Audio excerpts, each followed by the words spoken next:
Okay, welcome everyone to this programme. This is something a little bit different. For starters, we're in video. I'm normally used to doing audio, but I'm joined tonight by Glenn Entwistle from Rovers Chat, and we're going to talk about Blackburn Rovers finances. Oh, I'm excited for it, yeah. It's a bit of a kind of pet geek hobby for me, is the finance side of stuff. So, yeah, looking forward to it. I'm not sure good's the right word, but...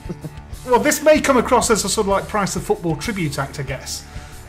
Just to set the expectations about what we're trying to achieve in this, I think you should view it as Glenn and I are going to try and conduct Steve Waggett's annual appraisal.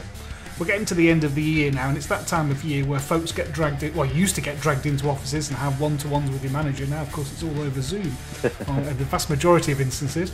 And we're going to put ourselves in the shoes of Steve Waggett. What we're going to do is we're going to try and consider all the factors that are at play in the financial dynamics of what's affecting Blackburn Rovers and how it's affected.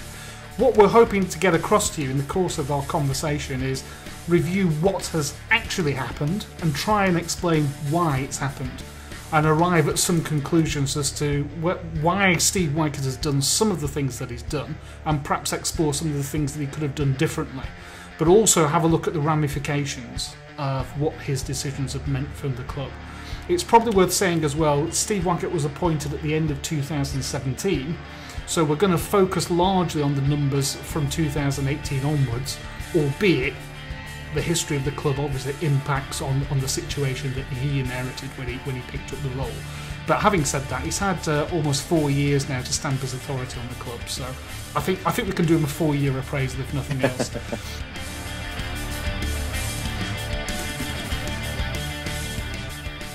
So we felt that we ought to just explain some generic financial principles just to try and set the scene before we get into it. So without delving too much into Kieran Maguire and Price of Football territory, here are some basic accounting tenets, I suppose, that you need to be aware of.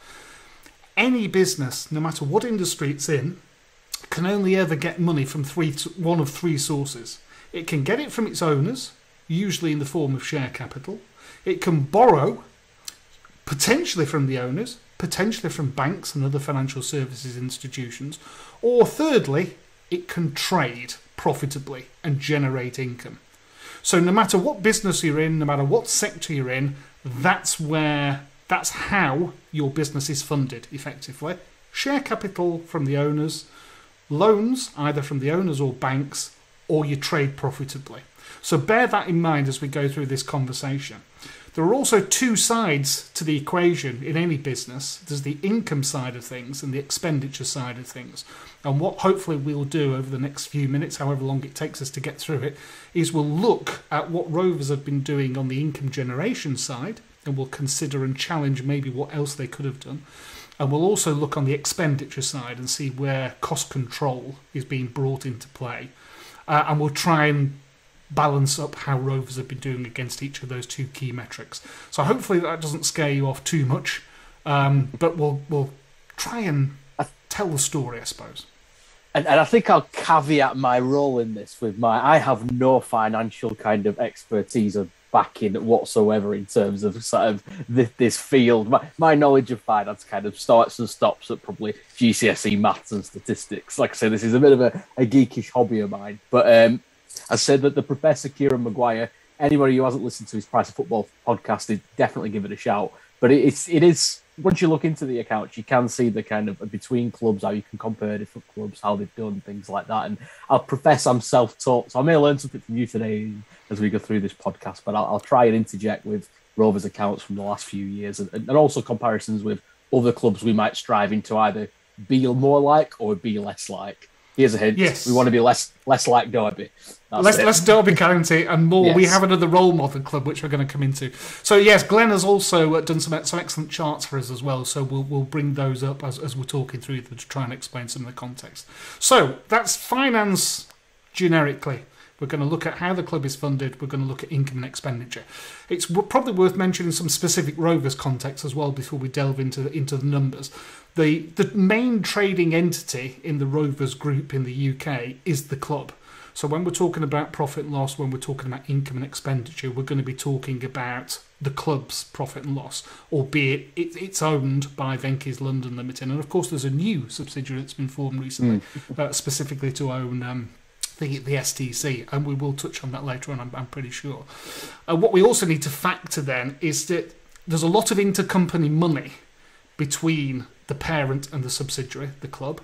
So the parent lends money to the football club. Think of that a bit like being the bank of mum and dad.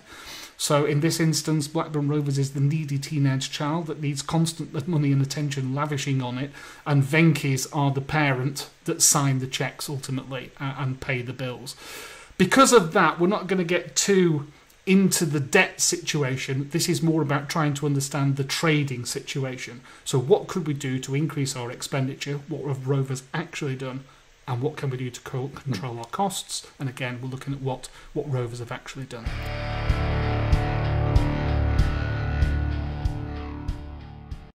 So we're going to start off by having a look at Rovers' income, and we're going to bring up one of Glenn's charts and he can talk to that. Let's have a look at, first of all, where does Rovers' revenue come from and what are the key trends that we see? Yeah, so if you look at the chart that's on screen there, you've got us going back to kind of 2016 through to 2020. Just to kind of another caveat with this is we've only got the accounts up to the end of the 2020 season, and that 19-20 season is the first kind of COVID impacted season. So I think kind of February onwards, less than half a season, you've got the COVID impact. So the three main sources of our income are match day. So that's your tickets, your merchandise, your beers, your burgers, your hot dogs and stuff on the concourse. You've got your broadcasts, so that is TV money. What do we get from Sky? What are we allowed to have from them? If you took the graph earlier, that would include the parachute payments as well. So back to kind of 2012, 13, that time, we'd have that money in there. And then you've got your commercial side of things as well. So the big one there that as fans we can potentially impact is the match day and the commercial. Like I say, that's the three main ones we've got there. It's quite interesting as you look at those graphs, the kind of, obviously 2017-18 is the League One season, so they see the TV money drops off quite significantly. So when you're looking at other things like comparison of how much we're spending on wages against that, it is quite a bit of a blip that season. And I also think that it's quite difficult to assess the job Waggett's doing based on the data we've got there. So if you kind of bear with me a second, so you've got the 2016-17 season, which is the relegation season. So you've got the end of a big stint of time in the Championship there. You've then got League One, which is a kind of isolated season. You've got probably players on a lot higher wages than the rest of League One. You've then got 2018-19, which is our first season back up. So you've got players getting bonuses for promotion. You've got that fighting to stay in the division. It's your first season up, consolidate.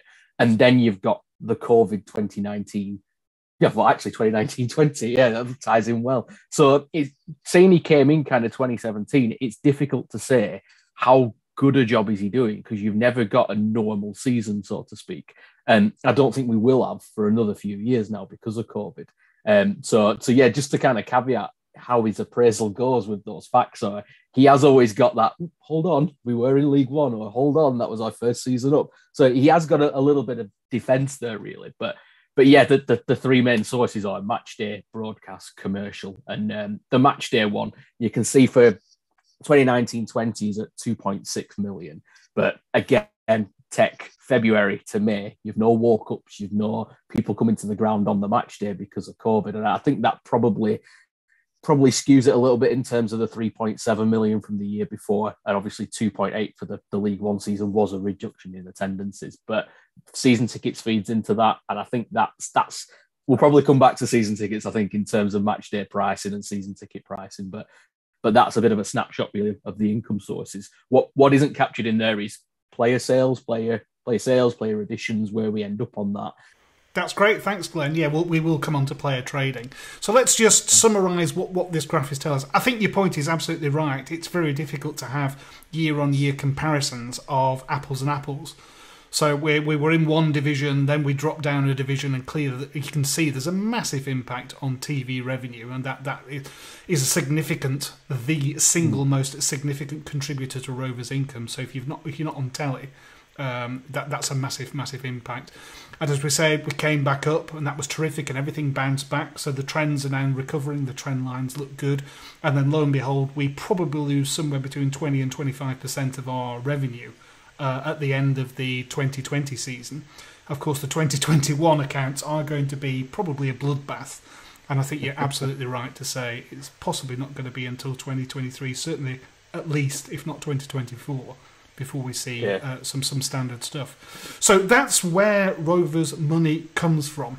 It's rather frustrating that in the accounts themselves we don't get the breakdown of the integral parts that we'd like to see. So in Glenn's chart there you can see that effectively match day is the blue block that you've seen, and that's made up of ticket sales, of corporate hospitality, of concourse sales and various other bits and bobs like that. There's also the commercial side of things, and that's a massive bugbear of mine, which will include the merchandise and the shop and online propositions and stuff like that. But essentially, in 2020, and I think if I was Steve Waggett, I'd use COVID as the excuse. Revenues dropped, but they didn't drop in line with the completely with the lost trading position. So Rovers were probably holding their head above water. But could they do better? That's the key question. The one thing that we do have objective data for, that we can really get our teeth into, and we're indebted to Andy Watson here, who has done some analysis on averages attendances. I don't think we asked him to do this. He just in a timely fashion, he actually produced a graph and tweeted it earlier today, so we can have a look at Rovers' average attendances since we came back into the Premier League. Now, we can't really hold Steve Waggett to account for anything prior to 2017, so let's really focus on what happened from 16-17 onwards.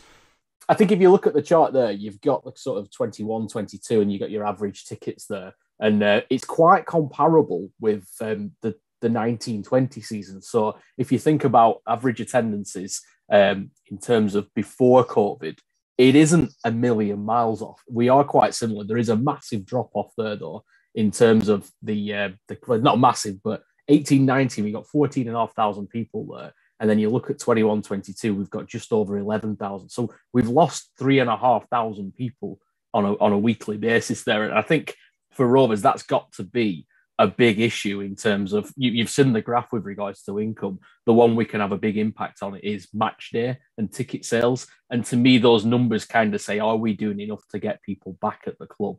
And that's, you kind of go back through time to sort of like, you got the huge years down there. Obviously some big crowds there, you're up in the 20,000s. But once you get down to sort of 10, 11,000, I've always thought kind of this season in particular, if you're buying a season ticket, you're kind of hardcore Rovers now. I think in terms of getting people that are going to suddenly start, you know what, I'm going to get a season ticket at Rovers. It's difficult to attract new fans to a club that isn't, over the last 10 years, been very successful. It's kind of, we all joke that it's a bit of a glutton for punishment being a Rovers fan. But if I'm a Blackburn lad, I've been brought up Rovers fan. If you were picking a team now, I think there'd be probably something quite sadistic if you weren't from Blackburn and you picked Blackburn. They're a bit of a glutton for punishment. But that is, for me, the problem is that season ticket, not just season ticket, that average attendance is what? Is that a third of the stadium? Is it 11,000 there or thereabouts? Yeah, it's going to be about that, isn't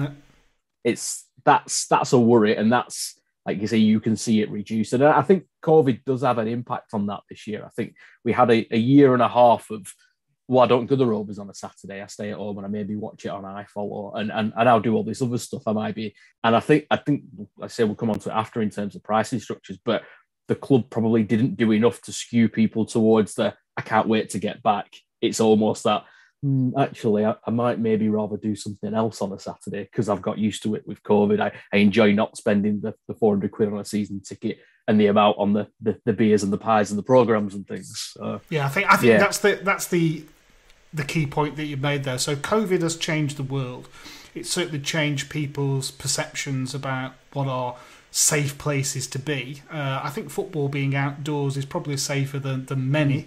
The pre-match pint in the pub is probably an area of greater risk, to be perfect, for many and various reasons. But you're absolutely right. A whole season with no fans going through the turnstiles, people form new habits. And football fans are notorious for sort of like being in routines, and as soon as you shatter those routines, it's difficult to get back in. So if I were conducting Steve Waggett's appraisal, I think this is one area that I would really, really focus on and sort of say, can you explain to me, Steve, what the rationale was here? Because we seem to have quite Byzantine pricing structures, where we have lots of different category games, and we seem to have lots of sort of weird and wacky ways, the Waggett tax, dare I mention it, to enable us to charge away supporters more for certain games. The proof of the pudding for me was when the prices were reduced for the Sheffield United game, and the attendance rose, notwithstanding it came hot on the heels of that incredible defeat to Fulham. Yeah. The fans still turned up, and the atmosphere in the ground felt different. It did feel the fans were supportive of the team. They recognised what had happened, and even when we went a goal down virtually straight from the kickoff, the sheer volume of supporters in the ground really seemed to galvanise everybody on the field and off the field. I'm also a massive fan of getting as many people into the ground as you possibly can to get them back into that routine, to get them back into the habit, but also the on-sales. So if you've got 20,000 fans in the ground, you've got 20,000 people. I was going to say that you could sell a programme to, but you can't even do that, can you now? I knew I shouldn't have mentioned programmes. No, maybe not. 20,000 people you can sell the monthly Matchday magazine to, and good luck with that, by the way. That's a whole other stream of consciousness. But you've got the pies, the beers, and all the rest of it. If you've got more people in the ground, I think as a spectacle, it looks better on TV. You're far more likely to get a good atmosphere generated on TV and come back again and all the rest of it. So there are a lot of ancillary sales that come with just getting people through the turnstiles. And that's the bit that I despair sometimes. We're recording this before the Preston North End game, but what an opportunity to capitalise on a great recovery after the Fulham defeat. But no. We're charging £30 a ticket, and it's quite likely that Preston will not sell anything like the number of tickets that they could have sold. Just imagine a ground with 28,000 people in, maybe paying £16.50 or £20. Now, I know you can't do it every week because that's not fair on season ticket holders, but just try and get some momentum going. I'd kind of argue that point about the season ticket holders, because I've got a season ticket. I've paid full whack for my seat. I would much rather have the ground full, regardless of what I've paid, because it makes my experience better. It makes, like you said, the Sheffield United game, the atmosphere, the more people there, the encouragement to the team. I appreciate what you're saying about if I've paid X amount for my season ticket, and actually if you divide it by the cost of a match day, you're out of pocket. But I don't really care. I'd rather have a ground full, an atmosphere, and people in there. And I think a lot of season ticket holders would be of the same opinion. That it's not great, but if it pushes us up and helps out in the short term, I'm all for it. Well, I think that's very altruistic of you, but I think, to be fair, the season ticket holders are our bedrock. That's the firm foundation upon which we should be building. So anything that alienates those folks, I think we've got to tread really, really carefully. My biggest concern with Waggett is it feels like he's recognised that the elasticity of demand for that group is phenomenal, and it's almost like there's a certain hardcore of Rover supporters that will go come what may. And he sort of said, well, if I can upsell them or I can charge them more and I can get more out of that population, that's how I'll get money. Compare and contrast, and this is one of my favourite chairmen, is Andy Holt at Accrington Stanley, who's on about building something from the bottom up, incrementally, year on year, giving shirts out to school children in Accrington, encouraging them to come to the stadium. And even if he only had 250 supporters a season, he sort of sees it as a 10 or 20 year project. He wants that club to last forever. So you've got to build it up from the roots upwards. Yeah. And the Rovers, on the other hand, it feels a very transactional relationship. It's almost like we've got a game coming up. What tactics can I employ to extract as much value from the people coming to that one game, irrespective of the impacts that it will have on their likelihood and their propensity to come to future ones. So if I was doing Stevie's appraisal, that's what I'd be poking him and saying, "Can you explain this to me? Because I'm not convinced." Finally, one other element of Rovers' trading operation, which I think is subpar, is the merchandising. I mean, we've seen a shift from suppliers to Nike to Umbro now to Macron over the years. We never seem to have particularly attractive lines in there. We never seem to have enough stock. We never really seem to actively market it. It's almost like we'll get some stuff in, we'll stick it on the shelves, and we'll hope you'll come in and buy it. I know COVID has disrupted supply chains, and again, I'll call it the Entwistle defence. That card can be played to explain why it's not quite straightforward. We're seeing supply chains break down all across the economy, so it's not just about football kits coming in from Italy. But I do think that for years, probably since the Kappa days, Rovers merchandising has got worse and worse each year, and we don't really capitalise it. We don't have partnerships with suppliers that could provide stuff under licence. We don't seem to do that. We don't really seem to fully exploit the retro market. So we're selling to a younger population and ignoring, shall we say, a more mature population of my age group, perhaps, who'd be willing to spend money if only there was something in the shop that I wanted to buy. So in terms of what Rovers could do better, I think imaginative ticket pricing, more active marketing of tickets, and certainly the commercial side of things, that could be improved quite dramatically. I think on the commercial side, in terms of the merchandise, I don't think we're quite back to the Lonsdale days where it was like a glorified Sports Direct shop. I'm glad we're well away from that. But on the flip side of that, you did get quite a lot of stuff in there those days because it wasn't just Lonsdale. But I completely agree with your point about the retro stuff. I mean, there's a massive market out there now for kind of the classic football shirts, the terrace stuff, the retro classical, I think it's called. The club have it. They own the IP for the shirts, and it's their shirt. I don't understand why there isn't a market for them. Well, there is a market. Why we don't satisfy that market and have a kind of classics corner, and you've got some of the great shirts from yesteryear. You got like we see the title winning shirt. What about like some of the real atrocious ones we had, like the keeper's shirt the year after, which was like an orangey yellow, and I had it and I loved it, and the more jazzier the better for me. But I completely agree with that, and I'd just like to kind of touch on that from a Ben Brereton point of view. And for me, that we are, I'll probably come back to it later, missing a massive opportunity with Brereton. There's very little we can do to make money off him in terms of image rights and stuff like that. But shirts and merchandise is kind of the way forward. And I like the T-shirt that Rovers put out with the Rovers and the chili and stuff on it, but it's kind of fruit of the loom stuff. If I'm a kind of 18, 19, 20-year-old, I wish, I'm not going to go buy that. I'd rather go on the internet, find somebody selling a chili shirt and buy that. And for me, it would be such a sensible decision for Rovers to say, you know what, yeah, we've got this deal with Macron. That's who we are now. But let's go speak to Nike and let's say, if we buy this many shirts at this rate and sell them for, let's say, 20% markup, they would sell like hotcakes. I'd go buy one. I looked at buy one on the internet and kind of, that's what Rovers got going on. Oh, they've got this little grey number, which is lovely, but it's not for my taste. I want something I can wear that's kind of a bit of a poking the fun at the fact that we've got a lad from Stoke playing for Chile, but at the same time, it gets behind him, he gets money into the club. It's a massive opportunity missed for me, that. And I appreciate there's kind of licensing and sponsorship and stuff behind that, why they can't do it. But instead of telling us why we can't do it, tell us what we can do and how do we get around that. There are things that you can do. Yeah. You're absolutely right. So it's not easy. It's not straightforward.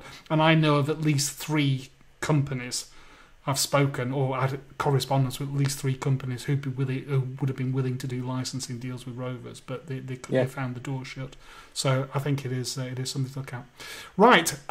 We're talking about income, and one of the areas, and probably the main area where Rovers can raise money, although they haven't necessarily been particularly good at it in the last few years, is player trading. So if you look at since we kind of got relegated from the Premier League in 2012, we have only had kind of 3 years where we've actually made a profit on player sales. And if you think of the players that we've had come and go in that time, we've had sort of your Jordan Rhodes, your Rudiger Steads, your Adam Armstrong's not captured in this, but obviously he will be next year. You got your David Reyes, those sort of players. And to have 3 years of profit, and that probably tells you how much we're spending on some of the players we did bring in that perhaps weren't that successful for us with very little sell-on clause. So I'll kind of fast forward a bit from that. So we lost kind of net 50 million first season down. That kind of reduced to sort of 4 million in 2013-14. 2014-15 reduced a bit further, and then in 2015-16 we started making quite a bit of profit on that. So we were up at kind of 17 million, I think it was, in 15-16, which was Gusted, Olsen, Rhodes all leaving. And then 16-17, we're making kind of around about 9.5 million profit on that. And you're looking at Hanley, Duffy, Marshall, players that are leaving to go to Premier League clubs. And then the final year of profit was 2017-18. And I think that's more a sign of how little we spent than how much we brought in, because the only notable sale in that year was Steele from in goal. So we didn't sell him for a massive amount. We didn't spend a lot of money that year. But what is showing kind of on the last kind of 18, 19, 19, 20 is the additions have gone up. So we've had this kind of period of first down in the Championship. We've spent the money to go try and get back up with the likes of Rhodes, and you've got a lot of losses. We've then kind of gone into the kind of profit stage, which is probably a sign of where we were financially then in terms of your transfer bans, how much you're kind of losing at that point. And then we're kind of getting back round to that. We're spending a bit of money again. And it'll show on a later graph, I think, how that reflects in terms of wages and wage to turnover. We've seen the arrow go down. It is starting to go back up again, which is, again, impacted by COVID, but it is a bit of a worrying trend. What I will say about the kind of 18-19 and 19-20 deals is we're buying players. We're not paying 7 million for Ben Brereton. We're paying 2 million a year for 4 years. He's not a lump sum signing. It's the amount of time it takes to pay that, in effect. So the length of his contract, and the same with Sam Gallagher. So yeah, there's a bit of a worrying trend there for me. We've kind of hit the sort of, we've sold all our assets by kind of 16-17, shall we say. We've gone down to League One and we rebuilt a squad from there. What I would say is that squad that came up, we haven't really made any money on them, despite having some big impact players through your likes of Corey Evans, your Charlie Mulgrews, obviously Danny Graham, we got nothing for. We tend to see, as we are at the minute, players running contracts down and leaving for free rather than selling for a massive profit. And the kind of outlier for that is obviously Adam Armstrong and how much money we got for him this last season, but it'll be in this season's books because it was after the 30th of June, which again, so it won't show in 2021, it'll show in 21-22. So that'll lead into things like the sale of the training ground and things like that to bring the money in to try and balance the books, really. So it's that's kind of where we are player trading wise. Yeah, I think the Adam Armstrong sale is the only significant one that we've had in the last 4 years. As you say, we won't see the benefit in next year's accounts. Obviously, the rumours were hot that Bradley Dack would have departed these shores for a sizable fee, but for the terrible injury that he had, and I think Armstrong came along just in time, really, to help Rovers out of FFP. Yeah, we'll get onto FFP in just a second.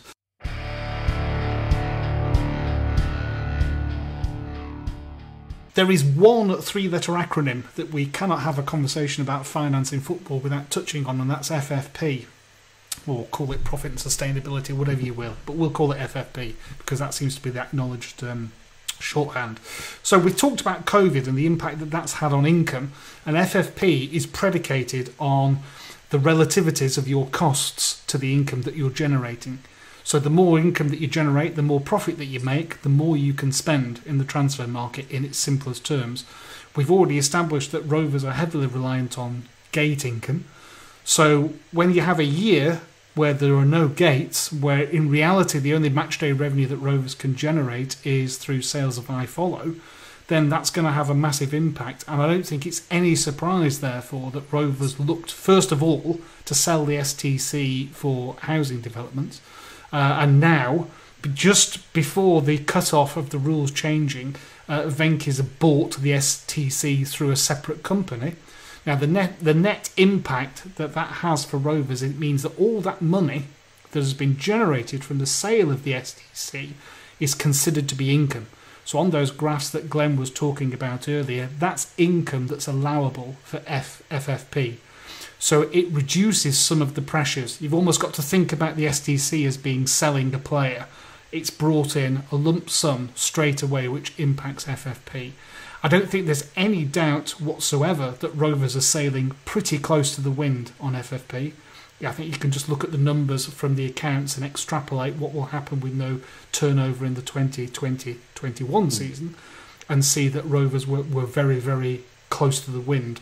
So having to raise some money, they've sold Armstrong, but of course that was after the year-end cut-off. So they had to do something else, and the sale of the STC is the mechanism that they've chosen.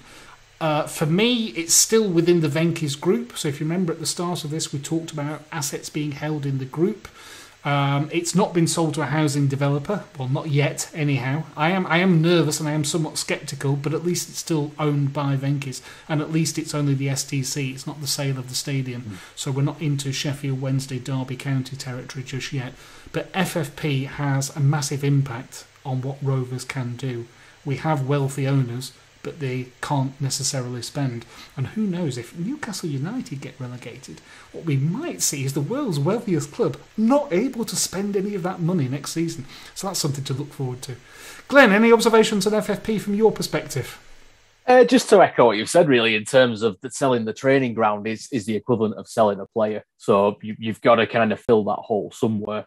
We've said about Armstrong for maybe 21, 22. He'll plug our gap in that. I think if you look at the data on what we have lost over recent years, you kind of 19-20, we lost almost 22 million.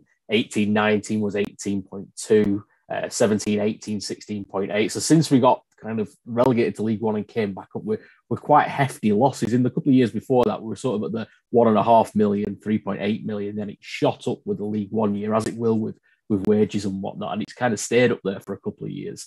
The kind of cut off for FFP is up at sort of 30 odd million off the top of my head. I can't remember 39. what it is, but 39. Yes, it's 3 years. 3 times 13, but yeah, we're in the 4-year period because of COVID. Because of COVID, which is interesting because you're going to have 2 years impacted by COVID out of a 4-year cycle, which I'm not sure how that's going to work and what that means to us. What I will say is that it definitely doesn't help us, but I think we were sort of at around about 57 million losses, so we're well over that limit. So we need to do something. So you've got the training centre sale, which I'm not in favour of selling things because you can only do it once, and it should remain with the club and the fans. But as a needs must, I'd probably rather them sell the training ground than the stadium. In terms of whether they can build houses on that or not, we went through that whole exercise and debate earlier this year when they looked at the housing development. I don't know whether that's linked to the valuation and kind of that'll be kind of a forever the optimist and say it was a kind of kick in the tires type exercise. But we've got to do something with that. If the Venky's ever do decide to sell the club, I very much doubt they're going to hold on to the training ground. The amount of money they've put in, I think they'll want shut up the lot. It doesn't really matter if you've got somebody like Newcastle, like you said, who are multi-billionaires and they can spend whatever they want. You can't actually spend whatever you want in football because of the profit and sustainability rules and the FFP rules. So it's how you reduce those losses. And the way we do that is through player sales of other assets, match day income, commercial income. It's how do you offset that loss? I think we touched on Bradley Dack before. I think had he not got injured, he would have been solving the hole in the finances a couple of years ago, which I think we've eventually sold Armstrong, maybe, like you say, a couple of years too late in terms of challenging FFP from that front. But it doesn't make for good reading. And something worth noting is that with the senior training centre and the academy, you do get money off your losses. So it doesn't really show on the books specifically what the academy kind of contributes to, but you can knock roughly 3 million off your losses for FFP because it's a non kind of match day playing kind of cost. It's to do with the good of the game, the development of players. So the academy, as well as being a fantastic feeder for the first team, is actually helping us from a financial point of view, not just sale of assets when they establish themselves, but also just from having the academy as a category A helps us out. Yep, it's an allowable expense, as the accountants would have it. Right, so let's have a look. Let's compare ourselves to a couple of our, I'm going to say peer group, but one of them isn't one of our peer group anymore, as we'll touch on. But good guy, bad guy, Derby County and Brentford. Regular listeners to the Price of Football podcast wouldn't like us to go through our version of the Price of Football podcast without referencing Derby County, so we're going to do that. So compare and contrast us with those two clubs, would you, Glenn? Yeah, so basically, there's kind of an intersecting moment with us and Derby. If I focus on Derby first, so when we were first relegated, we were had a lot of income, and we got that mainly from parachute payments. But in terms of profit and loss, our losses were quite kind of high back in those days as well. Derby's were quite low, and then what's happened over the last kind of probably 3-4 years, as our losses have kind of reduced, Derby's have got greater.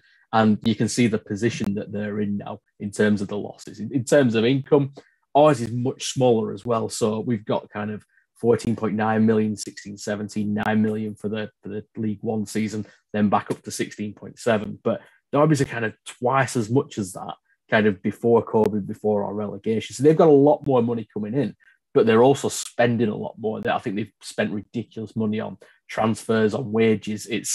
We don't want to be like Derby in terms of, as we've got worse, but not as bad as Derby have got worse, is probably the best way to put it.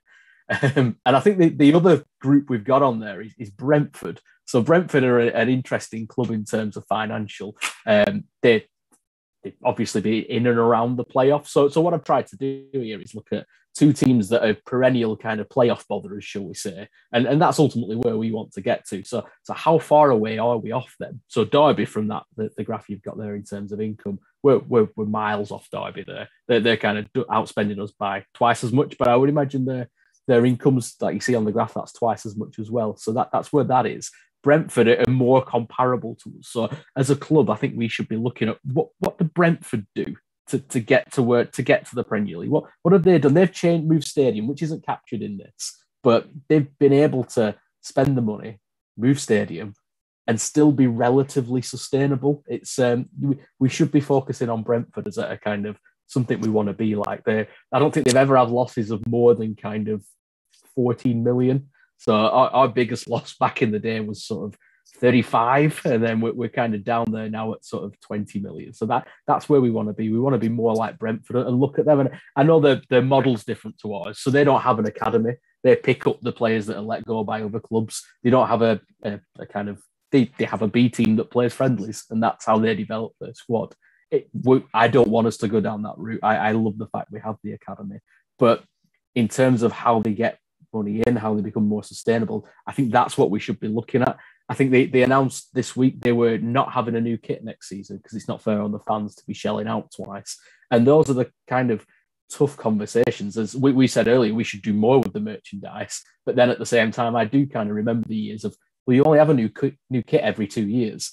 And to be charging kind of 50, 60, 70 pounds for a shirt it's a big expense in the grand scheme of things. So just looking at things like that, it gets people on board as well. It's that they're certainly innovative. There's no doubt about that. That's the word I'm after, innovative. Yeah. Certainly, well, we will touch on Brentford again before the end of this, but just to wrap up this section, which has been about income. So if you remember right at the beginning, we said we'd talk about income, we'd talk about expenditure. You might notice on that graph that there's no white or red blocks. That's because the accounts weren't available, but you can get the sense from the 2017-18 and perhaps comparing Rovers' income in 16-17. But we will come back to this when we look at the other side. So that's income. What we're going to do now is we're going to look at the other side of the equation, which is expenditure. Rovers costs. What do we spend money on and why?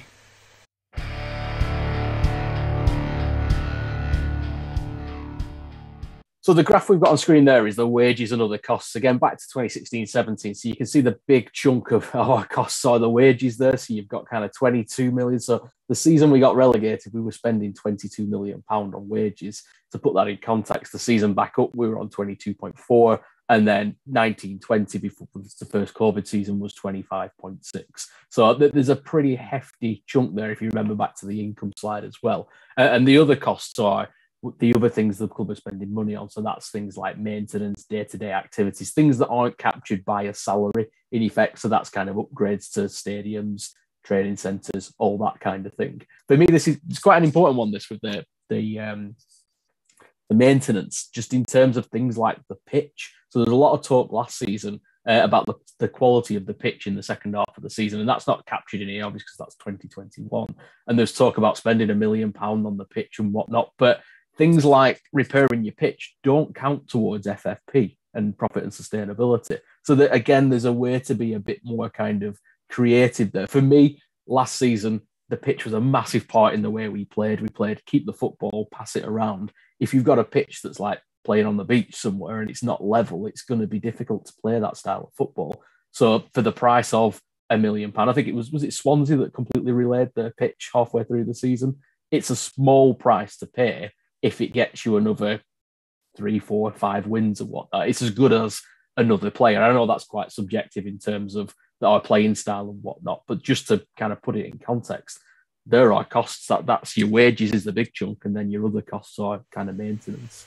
Yeah, I think what's interesting for me is how the other costs reduced by 20% in 2020, and many fans may remember we had the accountant's review. And goodness knows how much the accountants charge us to do the review, and that was a cost in and of itself, which we probably could have got rid of because I don't think they came up with anything earth-shattering. But there's lots of anecdotal evidence that we see around the stadium of things not being maintained and maybe not cleaned and painted in quite the way that you'd like to see, and I think that's where it's manifesting itself. The pitch, of course, as you rightly say. So I think if I've understood FFP right, what you're saying is we should employ loads of academy people who also know how to relay a pitch. So we can just bring all the apprentices on a coach, they dig the pitch up, put a new pitch down for us, and then we can allow that cost against FFP. So I was thinking of being a bit more creative and buying a new pitch. And oh, by the way, it comes with a 30-goal a season striker that you don't have to pay for. Something like that. That would be terrific, wouldn't it? So that's the wages and other costs. Let's drill down now a little bit more into the trend of the Rovers wage bill. I think it's pretty well established in the football world that there is a close correlation between wages and final league position. Whether that's correlation or causation, then I'll leave to the stats nerds, but there's certainly a correlation. So what's been going on with Rovers' wage bill?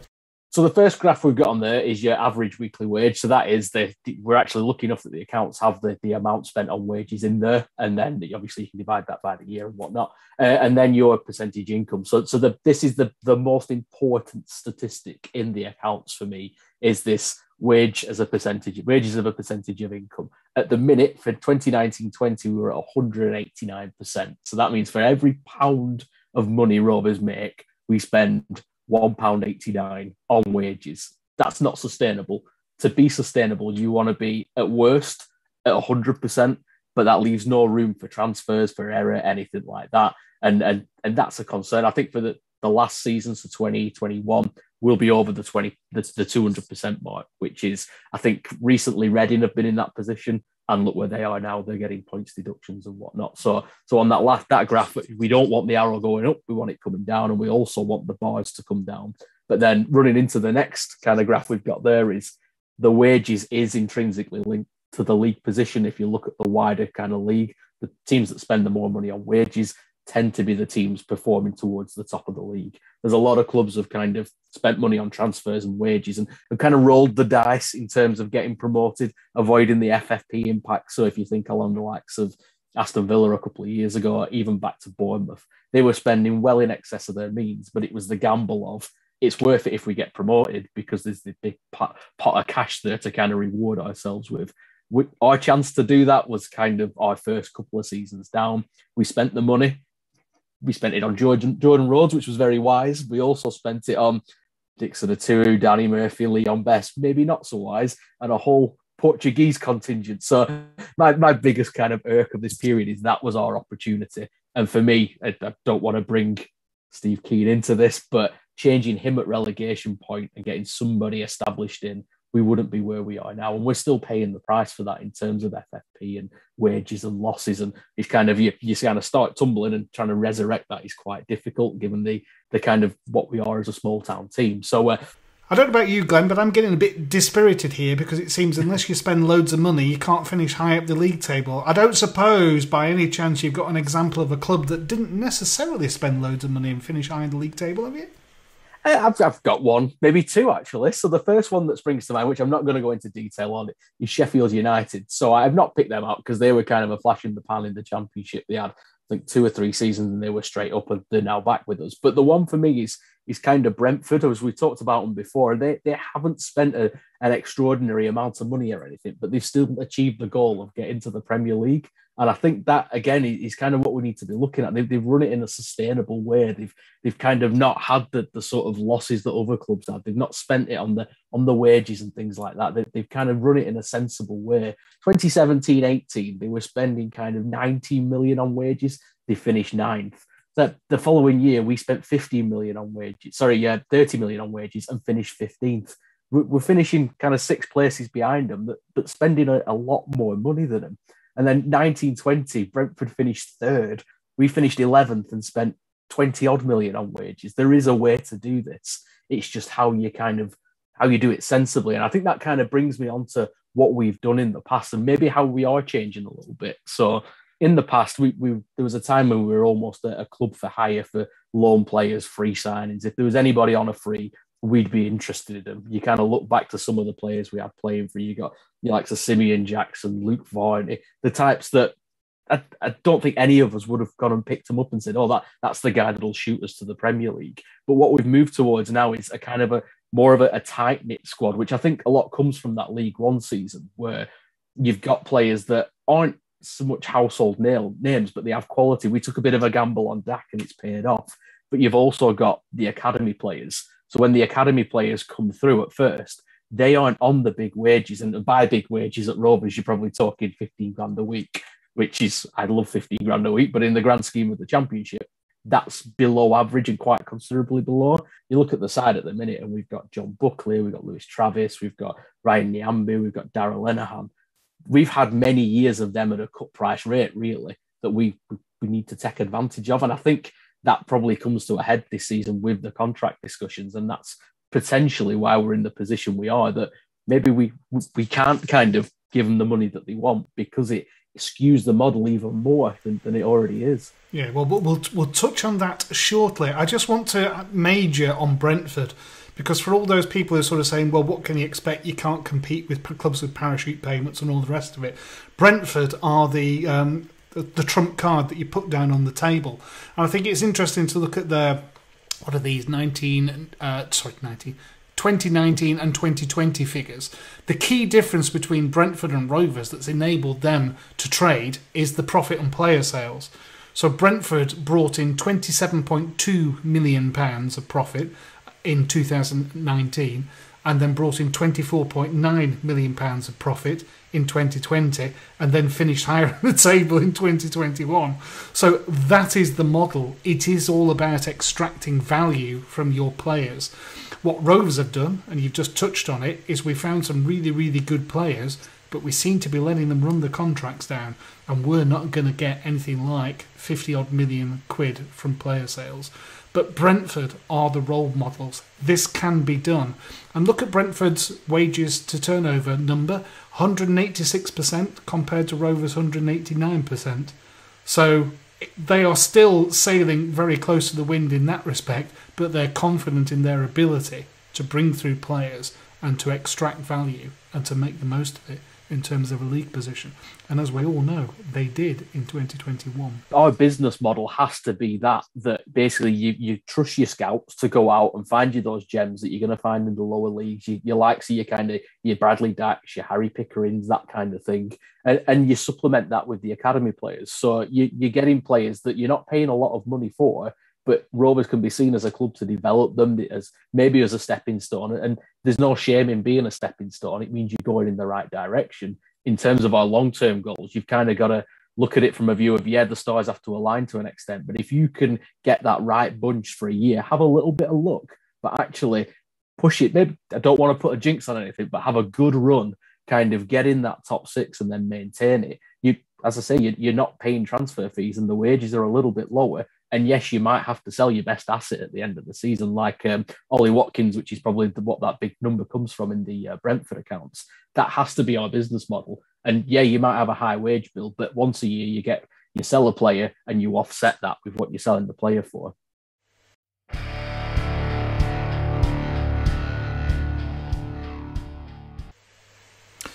So let's draw some conclusions then, and then we can have a bit of sport by giving Mr. Waggett his grade at the end of the year then, shall we? So This section, we're just going to touch on how can Rovers compete. Well, we've already mentioned owners' funding isn't necessarily an option. What the owners can do is they can invest in FFP allowable schemes so they can continue to fund the academy and hope that in the due course that brings through players and income from the sale of those players.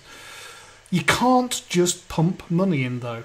Newcastle United may well find that out next season, if not this season, even if they stay in the Premier League. Rovers can't borrow, not from banks. No one lends to football clubs. Nobody. Not without massive amounts of security, or unless you're in the Premier League and you can use the TV contracts as security.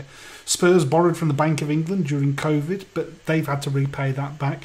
Borrowing from banks is not really an option. Rovers, as a football club, borrows from its parent, but again, FFP comes into play because it's trading that's the key. It's making profit that generates headroom to be able to invest in the squad. So what we've got to do is to go back now to our discussion about income growth and cost control and try and make some sense of what Rovers could do. On the income side, ticketing, season tickets, we talked about that. The commercial side, the corporate hospitality side, getting more fans in the ground, spending more money in the ground and enjoying it, that's got to be the way forward. And at the moment, I don't think Mr. W has done a particularly good job on those ticketing schemes, and certainly not on the commercial side of things and merchandise. So I think there's some headroom there that Rovers could exploit. On the cost side of things, I think it's pretty obvious to see what they have been doing, and that's been brought into sharp focus by COVID. They've had to rein costs in. They've had to get the high wage earners off the bill to give us the chance to keep some of the youngsters together. The bit where Rovers' interpretation, shall we say, of the Brentford model has fallen down is where we haven't secured a lot of our players on long-term contracts. So we are in danger of a whole raft of players leaving without us generating the sorts of sums that we've seen that Brentford have generated. One of the key ratios that accountants will talk about is the Jaws ratio. So if you imagine income and expenditure, you want your income to be growing faster than your expenditure and the jaws getting wider and wider. That's the challenge for Rovers. That's what they've got to do. They've got to continue to take every opportunity to grow the income side of things, but not having expenditure rising. It's a real conundrum. It's not straightforward by any stretch of the imagination. Can anybody do it? Well, we've seen in the Championship that Brentford are role models. We saw Sheffield United go from the third tier through to the Premier League. Granted, they've dropped back down, but they did actually do that. I'm a big advocate, as I've said earlier on this broadcast, of Accrington Stanley and their model. Andy Holt will invest in anything if it generates income.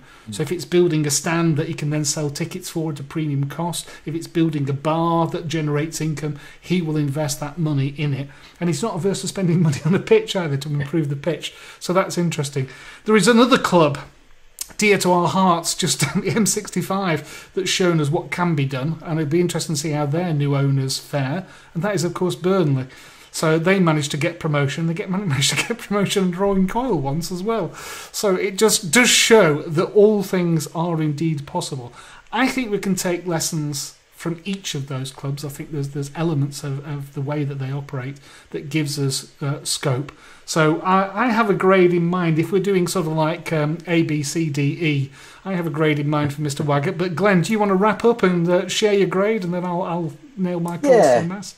I think we kind of talked about it earlier before we came live, and just kind of the more you look at the numbers, it is kind of a depressing read, and you kind of see it doesn't give you doesn't make you feel excited about anything. Not that numbers do for a lot of people, but he is kind of working with his hands tied. There is only so much he can do. Whether he could do that better, I think, is the question. I think in terms of you look at the losses of kind of like the 20 odd million we talked about, it's very difficult to offset that loss. I think I did some rough back of a fag packet maths, and we'd have to have an 80,000 seater stadium and sell every season ticket to cover that loss. So that's kind of where we are.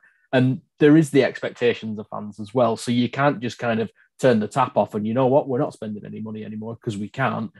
All of a sudden, that's a double negative because people aren't going to turn up every week. And then your income goes down. Your costs are probably still going to be at the same level, and you're compounding the situation. So I do have a little bit of sympathy for him to an extent, because there is very little he can do. We are a small town team. So there is a a limited, relatively captive audience as well. And I think I almost said it then, it's about getting as much money out of those as possible, which is kind of what he's doing, just probably going about it the wrong way.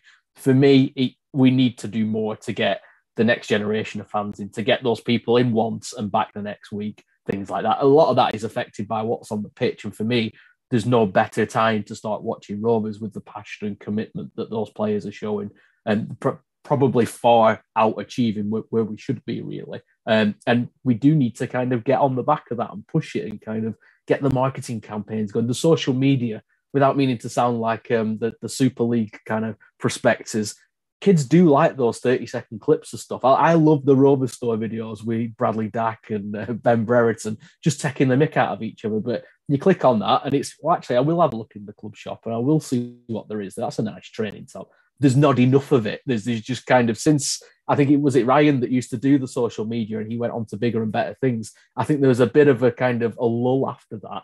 And we were riding a wave then of the League One promotion. I think we really suffered from that, from just that content of getting people involved. And it's not linked to financial directly, but I don't very often go on the Rovers website because there's nothing on there for me to go on for. And similar with the kind of, I envy whoever gets the job of the social media person, because the minute you post something, it's all negative, negative, negative. What you need to do is give something for people to say, actually, this is really good. This is a good thing. Let's get people in. So my grade, probably being a bit generous, I'll give him a C.